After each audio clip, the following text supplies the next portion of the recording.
ठीक है। अस्सलाम वालेकुम।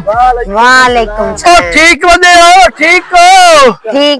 आज तो हस्बैंड नु नाल ही बताइए। हाँ सजन तेरा पीछा नहीं छड़या। हाँ ए मुसल्ली आकड़े होए ने ए सुख पीछे नहीं छुड़ेंदे ते मैं दी दिल इज्जत करेनी हां। तेरे दिलों ही इज्जत करेंदा हो के ना लाइए मासा तोड़ नहीं पा एक घर लाई आई उन्हें लात मार दी है।